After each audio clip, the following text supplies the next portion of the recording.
This is Reality Dispatch, written by Jim Mintz.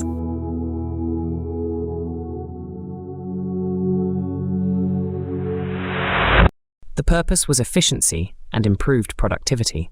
When you think about it, everyone on Earth would double their lifespan instantly. The plan was to adjust time, not by will, but by administration. A human day would now be 12 hours instead of 24. The courts were bogged down in matters. Parliaments across the globe could not pass legislation. People could not break out of prolonged contracts. Something had to give. The Council of the Amalgamated Nations in Geneva considered the proposal in 2088, and it took 44 years to pass the Global Congress and become universal law. Not many were aware of the real reason. It was a scientific study that was affirmed within 1 year of the new calendar, the equivalent of 6 months in old time. Humans aged slower under the strain of a new administrative regime. The compression of time led to a collective psychological adjustment to compact the species into the new measurement. As a result, lifespans doubled in the compressed settings without the need to inject anything into anyone. Kenson was waiting for his brother at the station entrance of the Grand Concourse over London's Old Westminster grounds. He watched as those on foot ran towards their trains, not keen to miss the services that would leave at breakneck speeds, whether people were on board or not. Jane Howe arrived 40 minutes later, 80 minutes in our time. "What time have you got?" he asked on approach. Kenson looked down at his wristwatch. 6 minutes past 3, he said. "I've missed my train," Jane Howe said as the brothers shook hands. "What do we do now?" Kenson asked. Their plans had changed now that Jane Howe would be facing a significant delay. "Let's break bread," Jane Howe suggested. The brothers inserted their heads into the vending holes that lined the walls on the outskirts of the platforms. They were lucky this morning. 2 head holes were free, and they were aligned side by side. "What year?" Kenson shouted from inside the dark hole, his body hanging outside on the walkway. Jane Howe adjusted his heart and slotted his own head inside the spare hole. 2020, he suggested. It was a favorite time of the brothers. The streets were empty due to the lockdown measures of the time. The days were longer under the old measurements, and the sun was warmer in the sky, thanks to the emissions. "Again?" Kenson asked. "If you love it, why change it?" Jane Howe said.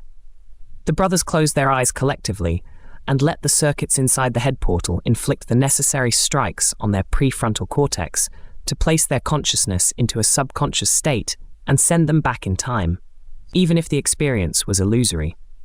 The brothers walked the streets of pre-war London before the ruins devoured the ancient precincts and allowed for the high-tech developments that saw the birth of their own neighborhood take shape.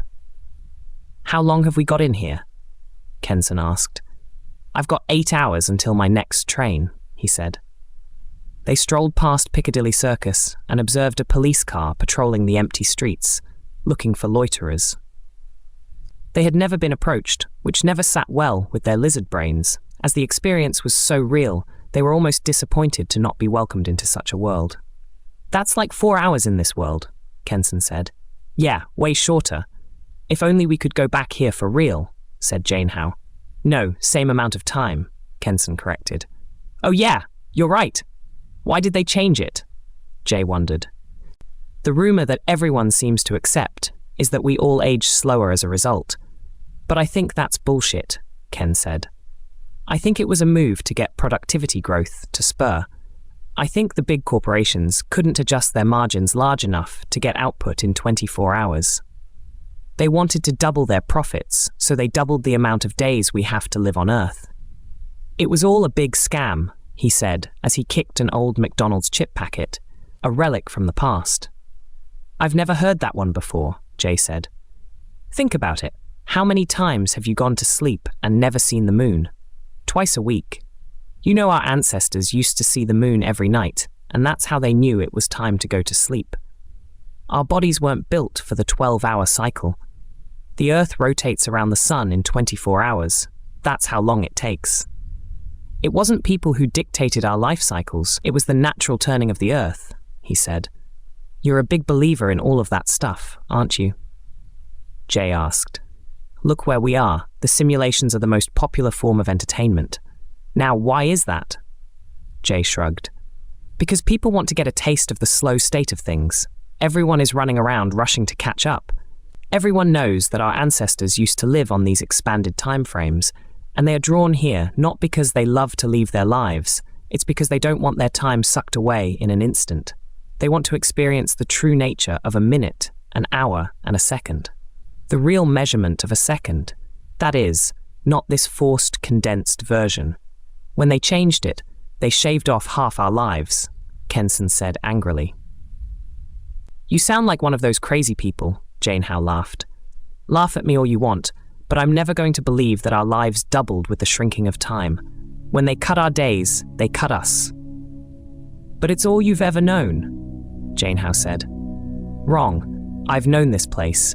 This place tells me that we are wrong, Kenson said. He lifted his hands to signal the surroundings they stood amongst, the old world of the 21st century. You have 30 seconds of portal time remaining, a booming voice declared over the West End buildings. We'd get double that in the old world, Kenson said as he kicked the side of a parked taxicab, just in time for the neurons in their prefrontal cortex to administer a staged recovery back to the conscious world of the condensed day and night.